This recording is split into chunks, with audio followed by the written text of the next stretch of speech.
लो जी, वैसे एक्सपेक्टेशंस तो ये थी और स्केड्यूल भी यही था कि ये जो न्यूजीलैंड की T20 की सीरीज है वो उसके लिए टीम अनाउंस होनी है और टीम अनाउंस हो गई आज। और वहाब रियाज ने अपने साथ जो है वो कामरान को बिठाया और कामरान अकमल के साथ उन्होंने ये स्क्वाड अनाउंस किया आज। स्क्वाड अनाउंस तो कर दिया लेकिन बड़े ड्रॉप शोल्डर्स थे। एक तो कामरान के साथ क्यों बैठे, क्योंकि टीम के उनके पास जो अपने पीसीबी का पैनल है, जो उनके साथ चीफ सेलेक्टर के साथ बाकी सेलेक्टर्स हैं, उनको नहीं बिठाया बल्कि सिर्फ अपने जो कंसल्टेंट है कामरान उनको बिठाया। चलें कोई बात नहीं, लेकिन ड्रॉप शोल्डर्स क्यों थे वो एक अजीब क्वेश्चन है, क्योंकि बड़ा अजीब सा लगा हमें कि वो कोई अच्छे मूड में नहीं थे, इतने अच्छे जेस्चर्स नहीं थे, बॉडी लैंग्वेज बहुत बेहद वीक वीक थी। क्यों क्यों क्यों वीक थी, क्या हुआ, वो भी उस पर डिस्कस करेंगे। जो ऑडियो लीक हुई है चेयरमैन पीसीबी की उसके बारे में बात करेंगे, सऊद शकील के बारे में बात करेंगे। सऊद शकील को जो है एक वर्ल्ड रिकॉर्ड उनको हासिल हुआ है। और वर्ल्ड रिकॉर्ड क्या है, वो पहली 15 इनिंग में टेस्ट मैचेस, टेस्ट इनिंग्स जो है पहली 15 इनिंग्स उसमें 100 रन, ना 100 रन नहीं, 50 रन, ना 50 रन भी नहीं, सिर्फ और सिर्फ 20 रन। मतलब वो पहली 15 इनिंग्स में अपने टेस्ट कैरियर की 15 इनिंग्स में पहली 20 रन से कम पे आउट नहीं हुए। तो ये भी एक वर्ल्ड रिकॉर्ड है। ये है ना, ये जो क्रिकेट है बड़े अजीब अजीब से वर्ल्ड रिकॉर्ड जो हमारे सामने लेके आता है। चलो कोई बात नहीं, शोर मचा हुआ है, एक एजाज हासिल हो गया और ये हो गया वो हो गया। एजाज एक और भी हमें हासिल हुआ है, क्योंकि अब उसमें शान मसूद की कैप्टनसी में पहली दफा पाकिस्तान ने खेला और लो रन रेट के ऊपर जो है उनको मैच का 10% जो है फाइन भी हुआ। मैच का भी बड़ा गर्क हुआ, बेइज्जत हुए, जलील हुए। 10% जो है वो फाइन भी हुआ। और उसके अलावा जो है वो उसके बाद शान ने मान भी लिया कि जी हाँ जी, हमारा रन रेट स्लो था और हमने ज़्यादा बेहतर नहीं खेला। और उसमें वो जो रैंकिंग होती है उसके ऊपर वो जो नंबर्स होते हैं टेस्ट मैचेस के, उसमें 2 पॉइंट भी हमारे जो है उस इस लो रन रेट की वजह से, मतलब एक तो पहले हमने मैच आ रहा है, उसके बाद अपने नंबर्स रन रेट की वजह से, रन रेट जो है बॉलिंग का जो होता है, बॉलिंग किस टाइम में आपने कराना है, क्या करना है उस टाइम पे, वो जो था उस पर भी हमें बेइज्जती हुई है। तो ये बेइज्जतियां हमारे साथ चल रही। चलो कोई बात नहीं, सऊद शकील ने हमारी थोड़ी सी निक्की सी पॉलिजी इज्जत दे दी, कोई बात नहीं, खैर क्या किया जा सकता है। अब हम स्क्वाड के पास आ जाएं। स्क्वाड से पहले मैं आपको ये बताना चलूं कि चेयरमैन पीसीबी की ऑडियो लीक हुई है। और ऑडियो लीक बड़ी अजीब सी हुई है। ऑडियो नॉर्मली हमारे पास रवायत ये चलती आ रही है कि टेलीफोन कॉल टैप होता है और ऑडियो लीक होती है, लेकिन इस बार ऐसा लग रहा है कि कहीं फैमिली में घर में कहीं बैठे हुए थे और वहां पे आप डिस्कशन हो रही थी और बहुत अहम अहम फैसले डिस्कस हो रहे थे।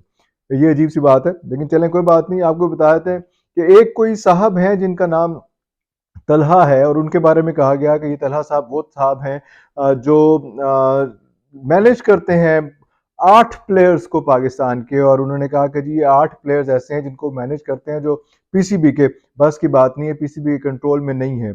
और जब कहा गया बाबर आजम को कि बाबर आजम साहब आप ऐसा करें कि आप रेड बॉल को आप खैराबाद कह दें और वाइट बॉल के भी आप कैप्टन रहें, तो बाबर ने कहा कि मैं अपनी फैमिली से डिस्कस करूं। हालांकि उन्होंने फैमिली से डिस्कस नहीं किया, उन्होंने तलहा से डिस्कस किया और तलहा ने कहा कि आपको सारे फॉर्मेट छोड़ देने चाहिए।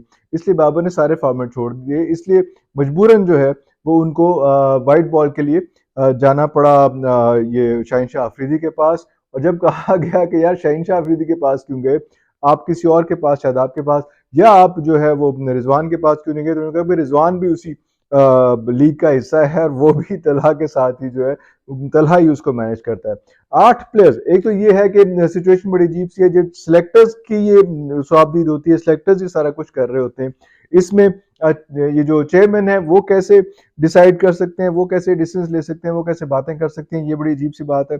और दूसरा ये कि अगर आपको पता है कि 8 प्लेयर्स हैं, तो आप वैसे भी तो प्लेयर्स शफल कर रहे हैं, अजीब अजीब से प्लेयर्स को लेके जा रहे हैं, वो परफॉर्म भी कर रहे हैं, पहले प्लेयर्स परफॉर्म नहीं कर रहे, हौच पौच हुआ हुआ है इस वक्त। जो भी मैं आपको टीम को बताऊंगा उसके भी ऐसी मिसाइल चल रहे हैं। तो फिर इसमें आप उन 8 प्लेयर्स के खिलाफ सख्त एक्शन लें, कुछ कर लें, नहीं, लेकिन आप यरगमाल आप कॉम्प्रोमाइज कॉम्प्रोमाइज कॉम्प्रोमाइज की जो सियासत है उसी के ऊपर चली जा रहे हैं, जो ज्यादा बेहतर चल नहीं पाएगी। अब हम आते हैं स्क्वाड की तरफ। स्क्वाड बड़ी अजीब सा अनाउंस हुआ है, उसमें जो है वो शाहीन शाह अफरीदी हैं, कैप्टन है। आमिर जमाल जिन्होंने एक मैच में परफॉर्मेंस दे दी है तो उनको फौरी तौर पर बुला लिया गया है। अब्बास अफरीदी हैं, अबरार अहमद हैं, आजम खान है। उनके देखना विकेट कीपर किन्ने है किन्ने, आजम खान को भी कह दिया और आजम खान के बारे में कहा है कि उनकी फिटनेस को हम मॉनिटर कर रहे हैं, लेकिन हम 5वें 6ठे नंबर पे हमारे पास अभी कोई प्लेयर नहीं है, तो इसलिए हमने उसको टेस्ट करना है कि वो क्या सूरत हाल करता है। लेकिन हम उसको इतना ईजी नहीं लेंगे, उसको हम बार बार कह रहे हैं कि अपनी फिटनेस पे तवज्जो दे। यस, बाबर आजम भी है, फ़खर जमान भी हैं, हारिस रऊफ को भी ज़ाहिर बात है लेके जा रहे हैं और हसीबुल्लाह जो हैं वो विकेट कीपर भी हैं और ओपनर भी हैं। अब पता नहीं हसीबुल्लाह भी विकेट कीपर भी हैं, ओपनर भी हैं, फ़खर ज़मान भी ओपनर हैं, बाबर आज़म भी ओपनर हैं। आगे मैं आपको बताता हूँ वो भी और भी लोग ओपनर निकलेंगे। इफ्तिखार अहमद भी हैं, मोहम्मद नवाज दोबारा लेके जा रहे हैं। मोहम्मद नवाज बगैर परफॉर्मेंस के, बगैर किसी चीज़ के दोबारा से जो है टीम का हिस्सा बन गए, क्योंकि शादाब नहीं है। और शादाब किस लिए नहीं है, शादाब को लग रहा है कि आहिस्ता आहिस्ता उनको साइड पे किया जा रहा है कि शादाब भी एक्चुअली उसी लीग का हिस्सा है, उसी रोटी गैंग का हिस्सा है और उसी ये जो तलहा जो ग्रुप है उसी ग्रुप का हिस्सा है। तो पता नहीं उनके उस वजह से हो रहा है या वैसे ही जो उनको इंजरी हुई भी थी, कह रहे थे कि नेक्स्ट 2 वीक्स अभी और उनको जो है आराम कराना है। और भी कुछ प्लेयर्स हैं जिनको आराम कराना है, जिसमें और भी हसनैन वगैरह भी सारे आते हैं, लेकिन शादाब का ये मसला भी आ रहा है। उन्होंने इसने वहाब रियाज ने ये भी कहा कि एक दो प्लेयर्स जो हमारे जो जल्दी रिटायर हो गए हैं, जिन्होंने अपने क्रिकेट को खैर आबाद कह दिया, उसकी वजह से हमें लॉस हुआ है। इसका मतलब है कि वो हकीकी मानों में जो है इमाद वसीम को चेक कर रहे थे, ट्राई कर रहे थे कि इमाद वसीम आ जाए, लेकिन इमाद वसीम ने अच्छे टाइम पे इनको जरा धोखा सा दे दिया है। वो टाइम में इमाद वसीम के लिए बेहतर आया था, लेकिन चलें कोई बात नहीं। मोहम्मद रिजवान भी हैं यहाँ पे, मोहम्मद वसीम जूनियर भी हैं इसमें, साहबजादा फरहान भी हैं, मतलब ये आपके पास। और उसके बाद सैम अयूब भी हैं और उसके बाद उसामा मीर हैं और जमान खान जो है वो अल्लाह करे उनके बाजू ठीक हो जाए और जमान खान बेहतर परफॉर्म कर लें। तो इसमें इंटरेस्टिंग बात यह है कि साहबजादा फरहान है, सैम अयूब हैं, हसीबुल्ला है, फ़खर जमान है, बाबर हैं और रिजवान है। ये कोई 5 ओपनर बनते हैं।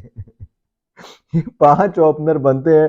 अब इन 5 ओपनर्स को आपने किस तरह से खिलाना है, कैसे एडजस्ट करना है, ये मेरी समझ से तो बाहर है। 5 ओपनर है और 3 विकेट कीपर हैं, 3 विकेट कीपर हैं। मतलब ये इसमें नसीबुल्ला ओपनिंग विकेट कीपर है, अच्छा ओपनिंग विकेट कीपर है वैसे। उसमें आजम खान जो है वो ओपनर तो नहीं है, लेकिन विकेट कीपर जरूर है। और साथ साथ ऑब्वियसली मोहम्मद रिजवान जो है वो भी विकेट कीपर है। तो इस किस्म की सिचुएशन, इस किस्म के चीजें, इस किस्म की फैसले करने के बाद आप जो है इन ड्रॉप शोल्डर्स के साथ ही बैठेंगे और इतनी मेहनत, इतना सारा कुछ करने के बाद, इतनी सारी चीज़ें करने के बाद आपकी भी जो है वो शक्ल वैसी बनी हुई है कि आपका बस नहीं चल रहा था कि किस तरह से प्रेस कॉन्फ्रेंस खत्म हो जाए और हम यहाँ से भाग जाएं, हमारी जान छूट जाए। क्यों ये वाकयात हो रहे हैं, क्यों ऐसे हो रहा है भाई? आप जब ग्राउंड से बाहर थे, जब आप पीसीबी से बाहर थे, बल्कि उस वक्त बैठ के बहुत बातें कर रहे थे, बहुत शोर मचा रहे थे और मुख्तलिफ चैनल्स में बैठ के बड़ी बड़ी बातें हो रही थी कि जनाब इस प्लेयर को ऐसे कर लेना चाहिए, इस प्लेयर को ऐसे खिलाना चाहिए, इस प्लेयर को ये करना चाहिए।